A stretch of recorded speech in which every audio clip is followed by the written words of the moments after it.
Algo que nos ha reparado de cifra que nos saca recientemente é parte de colesterol está muito alto.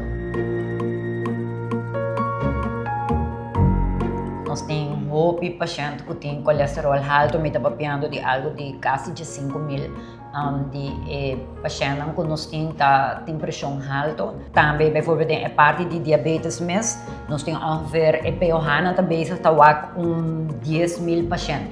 Para mim, como se me tenho que elaborar se que nós não temos tour doctor de casa que tem POH, pois a cifra que me está mencionando provavelmente não é a realidade, não está mais abaixo que a realidade. Nós estamos situados aqui, nós estamos ajudando 44 doctores de casa e tem 35 POH que está ativo em cuidado somático. Nós temos outro colega na Massambe que está na GGZ e total, verdade, nós temos 44 POH, o qual que nós reparar também por a cifra aqui que é bracket mais alto que tem diabetes, está entre 61 anos e 70 anos.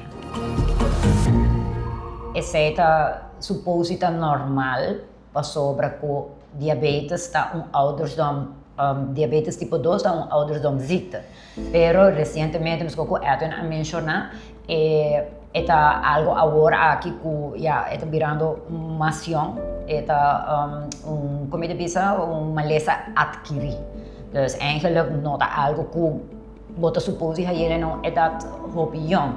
E assim também nós estamos com a bracket de 18 para 40 anos, nós temos quase 300 pacientes. Qual está bastante alarmante. Eigenlijk nós temos algum body de 18 anos, mas nós como POH não estamos de body de 18 anos, mas do que já nós trabalhamos na oficina de doctor de casa, nós sabemos o geval aqui. Então essa é muito alarmante e lo qual kuta onde é causa não em verdade, lo qual que agora mencionado também é obesidade. Então é mal comimento, é mal, é falta de movimento, é comimento hupiribacaia, dus babay back.